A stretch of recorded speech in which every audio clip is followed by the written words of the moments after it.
magtulong tayo. Pwede. So, may chance ko naman ngayon yung drama mo. Binulong ba ng nature sa'yo na maging charitable ka naman ngayon? Sorry. Kami alam. Eh, palagi ko kasi nakikita yung batang yun dito sa school eh. Tsaka, tingnan niyo siya. Mukha siyang masaya. Pero pag tinignan niyo yung mata niya, makikita niyo, sobrang lungkot niya. So, gusto mo malaman yung story ng buhay niya? Sana. Alam mo, Aya, delikado dun sa lugar na yun. Hindi natin kabisado yun. Eh, pakiramdam ko kasi hindi dapat siya nagtatrabaho eh. Gusto ko siya makilala. Baka makatulong ako. Tayo! Alam niyo guys, pwede naman siguro tayo makapag-coordinate properly din sa mga barangay officials. Kaka-elect lang ng mga yun. Dagdag pogi points din kaya sa kanila. That's me. Speaking of pogi points. Yaka. Hindi! Kasi maganda tong publicity para sa next student council election. Mag-work yung para sa atin, Rick, kaya very 100% go ako dyan. Bang klase talaga mag-isip tong ambitious girl na to the highest level, oh. Hayaan mo bro. Ko rin. Hayaan mo. Ano, tuluyan din ngayon yan. Pare kadiri ka. Very 100%! Baka sinasabi mo sa akin, di ba? Alam mo, Belinda, sa palagay ko, may pinaplano na namang ewan yung Imba girl na yan. Tapos, Queen, threatened? Hindi, no. I'm just making sure. And plus, it's better to be safe and sorry. I mean, I can't let her take the spotlight away from me. Or else, siya na yung magiging next official girlfriend ni Chris. Pagkatapos nun, pwede nang ma-defect yung mga girlfriends ko. And that can seriously ruin my reputation for being the most popular girl in the entire school. Hindi pwede yun. Hindi pwede yun. No. Oh, wow. Sobrang intense. Parang World War II yung concern mo, Les. Magtulungan na nga lang tayo, Belinda. Me against that Imba girl. And you against your sister, Bambi the loser. I like yung smile na yan, girl. At saka nga pala, if you need to call me or anything, call me anytime talaga. Don't be shy, ah. So, anong plano mo?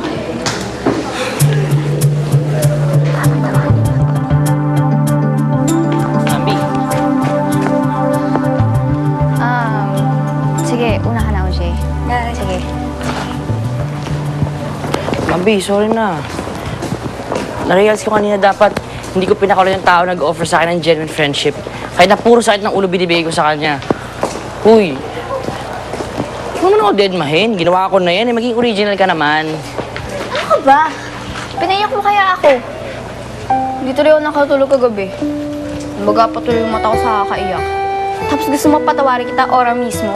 Ano kasi ng swerte? Alam ko naman di ka papatalo eh. Pero handa ako dyan. Sorry na. Magkano naman ang bili mo dyan? Mahal to. Mas marami pa to sa binigay mo sa akin, oh. Yes. Ilang araw ko pinag-ipunan to para sa'yo. Sige na. Kunin mo na. Sorry na. Bagay sa'yo. Kamukha mo si Santa Barbara.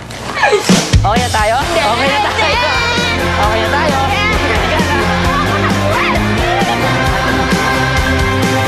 Tayo ngayon ng paborito ninyong prutas. Drawing niyo kung ano yung paborito ninyong prutas. Excuse me po. Good morning po, ma'am. Ako po si Aya, siya naman po si Chris. Galing po kami sa Westridge Academy. Dito po ba nag-aaral si Gelay? I'm Mrs. Perez. Oo, dito nag-aaral si Gelay. Pero wala pa siya ngayon eh. Nag-aaskas kasi ng mga kapatid niya bago pumasok. Ganun po ba? Eh, ba't po siya yung nag-aasikaso? Wala kasi maaasahan sa tatay niya na singgero, yung nanay niyang babad sa bingguhan. Kaya yung bata nagtitinda ng sampagitan. Bago mapakain doon sa mga kapatid niya, bago pumasok dito sa center. Smart yan si Gelay. Gusto niya talagang matuto at mag-aral. Kaya nga ma'am, nandito kami.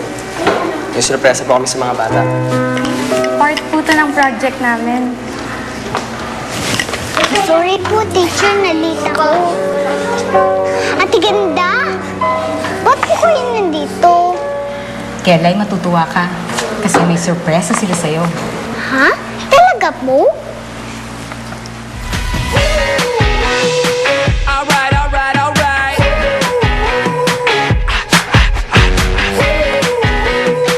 Alright, alright, alright. Feels like it feels good, don't it?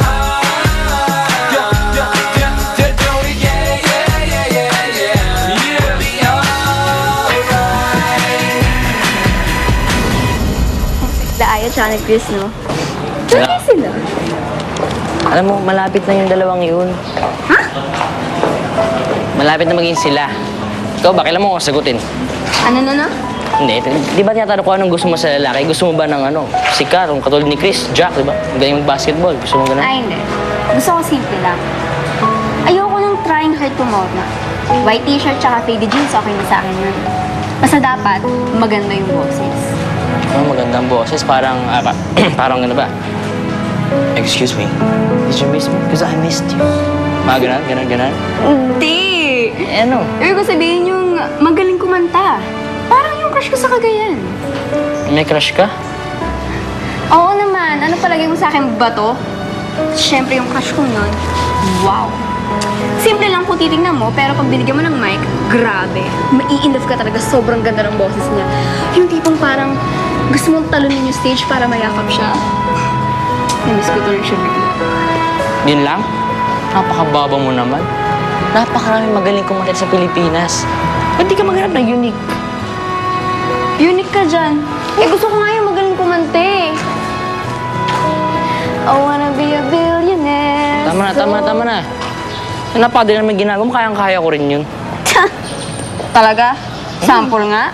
Tawag na. Baka may love ka pa sa akin, kalimutan mo yung crush mo sa Cagayan.